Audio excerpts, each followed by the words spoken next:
ఈరోజు మహా సంరంభం ప్రారంభం కాబోతుంది. మేడారం జాతరలకు సారలమ్మ అలాగే గోవిందరాజు పగిడిద్దరాజులు కూడా వస్తున్నటువంటి నేపథ్యంలో ఇక్కడ కన్నేపల్లి నుంచి సారలమ్మను తీసుకొస్తున్నటువంటి వేదిక కన్నేపల్లి నుంచి ఖాళీ నడకన రోడ్డు మార్గం ద్వారా తీసుకొస్తారు. కానీ ఎక్కడ కొత్తగా బ్రిడ్జి కట్టారు. కానీ సమ్మన్న వాగును జంపన్న వాగులో అక్కడ అడుగు పెట్టిన తర్వాతనే అమ్మవారు గద్దెల మీదకి వేస్తారు. కాబట్టి ఇక్కడ మనం గమనించాల్సింది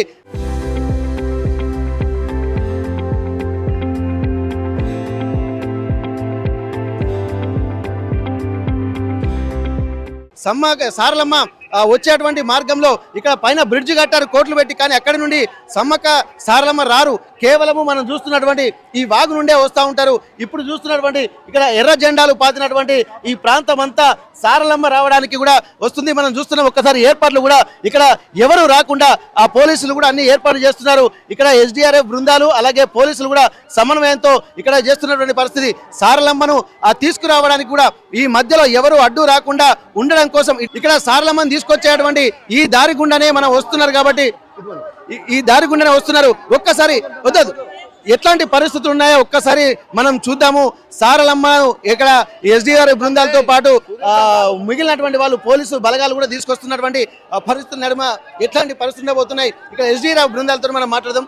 అన్న, ఇప్పుడు మీరు ప్రతి సంవత్సరం ఇక్కడ జాతర చేస్తుంటారు కదా, ఈ కన్నేపల్లి నుండి సారలమ్మను తీసుకొచ్చేటువంటి నేపథ్యంలో ఈ జంపన్న వాగులో నుండే తీసుకొస్తా ఉంటారు. మీరు దీనికి సంబంధించినటువంటి ఏర్పాట్లు ఇక్కడ ఎట్లా ఉండబోతున్నాయి, ఎట్లా తీసుకొస్తారు సార్? ఈ జంపన్న సారమ్మ ఇట్లా వస్తున్నప్పుడు బ్రిడ్జి మీద నుంచి కాకుండా కింది నుంచి వస్తుంది మేడం దేవత. మాకు దగ్గర 100 మందిని 15వ తారీఖు వచ్చాము మేము SDRF బృందాలు. కలెక్టర్ గారి ఆధ్వర్యంలో మా కమాండెంట్ సార్ గారికి పంపించడం జరిగింది. మా కమాండెంట్ సార్ ఆధ్వర్యంలో వినోద్ సార్ మాకు RSI గారి ఆధ్వర్యంలో మేము 100 మంది 15వ తారీఖు ఇక్కడికి రావడం జరిగింది. మేము NDRFలో వేరే స్టేట్లలో పోయి ట్రైనింగ్ చేసి వచ్చాము. 100 మెంబర్స్ 15వ తారీఖు వచ్చి ఈ జంపన్న వాగు దయ్యాల మడుగు కాంచేలి చిలకల గుట్ట దాకా మేము ఈ మొత్తం గస్తీ చేసి వాగు ఎంత లోతు ఉన్నది, వాగులో పబ్లిక్ వస్తే ఏమైనా ఇబ్బంది అవుతుందా అని చెప్పి 15వ తారీఖు నుంచి వెళ్ళి మేము 17వ తారీఖు దాకా 3 రోజులు సెర్చ్ చేయడం జరిగింది. ఆ వాగులో దయ్యాల మడుగు అనే వాగు కాడ దగ్గర 12 నుంచి 15 ఫీట్ల లోతు ఉంది.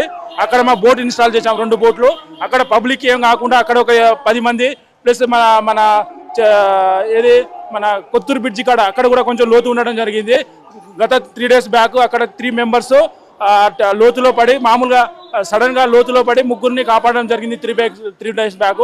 అది పేపర్లో కూడా రావడం జరిగింది. ఇప్పుడు ప్రజెంట్ దానికి చర్యగా మళ్ళీ ఇంకా 20 వేరే బృందాలు తెప్పించి మేము అలర్ట్ గా ఉండి 24/7 డ్యూటీలు చేసుకుంటా 30 మెంబర్స్ షిఫ్ట్ వైజ్ డ్యూటీలు చేయడం జరుగుతుంది.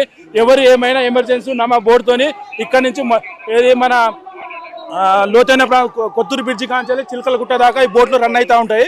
ఈ మధ్యలో ప్రజలకు ఏమైనా జరిగినా అందుబాటులో ఎమర్జెన్సీలో కాపాడడానికి బోట్లు ఎక్కించి మెడికల్ ఎమర్జెన్సీ పంపించడం జరిగింది. మాకు ఆ ట్రైనింగ్ పర్పస్ మేము మొత్తం 100 మెంబర్స్ గజయితగాలము.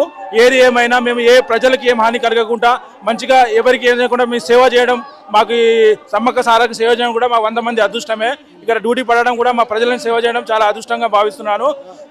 ప్లస్ మా 100 మంది మెంబర్స్ ఇంతకుముందు గవర్నమెంట్ మాకు వేరే స్టేట్లలో పంపించి మాకు 100 మెంబర్స్ను ఏది స్విమ్మింగ్ సంబంధించిన ట్రైనింగ్ కానీ ప్లస్ CSSR బిల్డింగ్ కొలాప్స్ అయిన ట్రైనింగ్ CSSR అని ప్లస్ రోప్ రెస్క్యూ అని ఈ మధ్యలో ఏమైనా వాగు బాగా లోతైనా కూడా ఇక్కడికి రోప్ కట్టి అక్కడి నుంచి మనం బోర్డు ద్వారా ప్రజలను ఆ ఒడ్డుకు చేర్చడం జరిగింది. ఆ ట్రైనింగ్ కూడా చేశాం మేము. ఆ తర్వాత టోటల్ అన్నికి సంబంధించిన అన్ని ట్రైనింగ్ చేసి ఇప్పుడు వన దేవత వచ్చినప్పుడు దానికి అటువైపులో ఒక 30 మెంబర్స్ ఇటువైపులో 30 మెంబర్స్ మేము బస్తీలు కాటి రోప్స్కు అటు ఇటు ఉంటాం మేము. ప్లస్ అటు ఒక 2 రోప్లు ఇటు ఒక 2 రోప్లు పెడతాము. దానికి ఇన్ఛార్జ్లను పెట్టి ఆడికి ఇడికి దేవతను బయటికి వాగు నుంచి దాటియడం జరుగుతుంది. అది మా డ్యూటీ ఇక్కడ మెయిన్ ఇంపార్టెంట్ డ్యూటీ. ఇప్పుడు ఎన్ని బోట్లు ఉన్నాయి ఇక్కడ? మొత్తం మేము బోట్లు వచ్చేసి 5 బోట్లు షిఫ్ట్ చేశాం సార్. మన ఏది 100-200 మెంబర్స్ కో బోటు 200 మీటర్స్ కో బోట్ అట్లా ఇక్కడ నుంచి దయ్యాల మడుగు కాంచెలు చిలకల గుట్ట దాకా ఇక్కడ నుంచి 200-300 ఒక బోట్ చొప్పున మేము గస్తీ కాస్తూ ఉంటాం. 24/7 24 గంటలు ఇక్కడ నుంచి అక్కడ తిరుగుతూ ఉంటాయి బోట్లు. మరి ఇంత జరుగుతున్న ప్రమాదాలు జరిగిన ఈ మధ్యలో ఈ రోజు లాంటి 3 days బ్యాక్ ఒక 3 మెంబర్స్ చిన్న పిల్లలు స్విమ్మింగ్ రావడం జరిగింది. ఆ స్విమ్మింగ్ వచ్చి వాళ్ళ ఫాదర్ అంటే లోతైందని తెలియక అక్కడ ఆ బ్రిడ్జి పక్కన కొంచెం లోతున్నగా ఉన్నది, ఒక 7-8 ఫీట్ల లోతు ఉండడం జరిగింది. వీళ్ళు మామూలుగా ఇదే లోతు అనుకుని పిల్లలు ఆడుకుంటూ వాళ్ళకి జారిపోయారు. అక్కడే బస్తీ కాస్తున్న మా వాళ్ళు 24/7 ఒక 5 మెంబర్స్ టకటక దిగి అటు నుంచి ఇటు నుంచి దిగి ఆ లైఫ్ జాకెట్ ఉంటాయి మా దగ్గర. ఇది ఈ లైఫ్ బాయ్ ఇసిరేసి ఒక 3 మెంబర్స్ రక్షించడం జరిగింది. అది పేపర్ లో వచ్చింది, సార్ వాళ్ళకి కూడా తెలిసిపోయింది అందరికి. ఈ రోజు ఒక అబ్బాయి ఎవరో చనిపోయారట కదా, అది ఇక్కడ కాదండి, అక్కడ అది వేరే కాడ జంపన వాగులే కదా. జంపన వాగు బ్యాక్ సైడ్ కింది సైడ్ అండి. ఆ సైడ్ వేరే మా వాళ్ళు షిఫ్ట్ లేరు, కింది వైడ్ అయ్యాను. మేము ఈ బ్రిడ్జ్ నుంచి ఇక్కడ నుంచి వెళ్ళి అటు సైడ్ మా బస్తీ కాస్తున్నాము. అటు కొంతమంది వేరే ఎన్డీఆర్ఎఫ్ బృందాలు కానీ ప్లస్ సింగరేణి వాళ్ళు కానీ ప్లస్ మత్స్యకారులు చాలా మంది వచ్చారు. మాకు కొంత పాయింట్ ఇచ్చారు. మా ఎస్డిఆర్ఎఫ్ స్టేట్ ఎస్డిఆర్ఎఫ్ వాళ్ళకు ఈ బ్రిడ్జి ఇక్కడ నుంచి వెళ్ళి చిలకలగుట్ట దాకా మా పాయింట్ అండి. ఈ పాయింట్ మధ్యలో ఈ రోజు మార్నింగ్ నుంచి షిఫ్ట్ చేంజ్ చేశాము. ఇక్కడ నుంచి చిలకలగుట్ట కాడ ఏదైనా జరిగినా కూడా మాదే రెస్పాన్సిబిలిటీ ఉంటుంది. మేము ఇక్కడ నుంచి అక్కడ దాకా ఒక 5 బోట్లు ఇన్స్టాల్ చేసి ఇక్కడికి అంకడి పస్తులు కాస్తూ ఉన్నామండి. ఎంతసేపు ఈ వీటితోటే మనము తెర చేపలతోటే వెళ్తారా, లేకపోతే ఇంజన్ గిట్లు ఉన్నాయి? వీటికి ఓబిఎం మిషన్ ఫిట్ చేయడం జరుగుతుంది. కానీ సార్ అది లోతు అంటూ ఉండాలి. మినిమం 5-6 ఫీట్ల లోతు ఉంటేనే అది రన్ అవుతుంది. కాదు అది తీసి పక్కన మా బస్ ఎస్డిఆర్ఎఫ్ బస్ ఉంది కదా, దాని పక్కన అక్కడొకటి పెట్టాము. వాతు కొంచెం ఫ్లోటింగ్ ఎక్కువ అయితే కానీ అవి ఫిట్ చేసి మేము రన్ చేయడం జరుగుతుంది. ప్రజెంట్ అయితే ఇప్పుడు చిప్స్ తోని కొట్టడం జరుగుతుంది. మీకు చనిపోయినటువంటి వ్యక్తి యొక్క సమాచారం మీకు ఏం తెలుసు? మాకు తెలియదు సార్. ఇంతకుముందు మాకు అక్కడ జరిగిన సంఘటన జరిగేది. మాకు ఇచ్చిన ఇక్కడ నుంచి వెళ్ళి మాకు ఇచ్చిన పాయింట్ల ఇక్కడ నుంచి చిలకలగుట్ట దాకా ఈ బస్తీ కాస్తూ కూర్చున్నాం. జరిగిన విషయం మాకు తెలియదు అండి. మొత్తానికి ఇక్కడ భక్తులు మాత్రం ఇక్కడ జంపన్న వాగులో స్నానం చేయడానికి లక్షలాది మంది వస్తున్నారు. ఇప్పుడు రేపు ఎల్లుండి ఇంకా చాలా అద్భుతంగా ఉండబోతుంది. మొత్తం ఇక్కడ మీ వాతావరణం చూస్తుంటే ఇంకెంతమంది భక్తులు వస్తున్నారు మీరు అంచనా వేస్తున్నారు గత అనుభవాల దృష్ట్యా? ప్రజెంట్ మొన్న మేము మామూలుగా 15వ తారీఖు నుంచి ఈ రోజు దాకా ఉన్నాము. క్రౌడ్ రోజుకు పెరుగుతా ఉంది. మేము ఎక్స్ప్లెయిన్ అంటే ఇంతమంది వస్తారని అనుకునే దానికంటే ఎక్కువ మంది వస్తున్నారు. దానికి అనుకూలంగా మా కమాండెంట్ సార్ కానీ మాకు ఇచ్చిన ఆర్ఎస్ఐలు కానీ దానికి అనుకూలంగా ఇంకొక డ్యూటీని షిఫ్ట్ వైజ్ 3 షిఫ్ట్ కాకుండా 2 షిఫ్ట్స్ చేశారండి.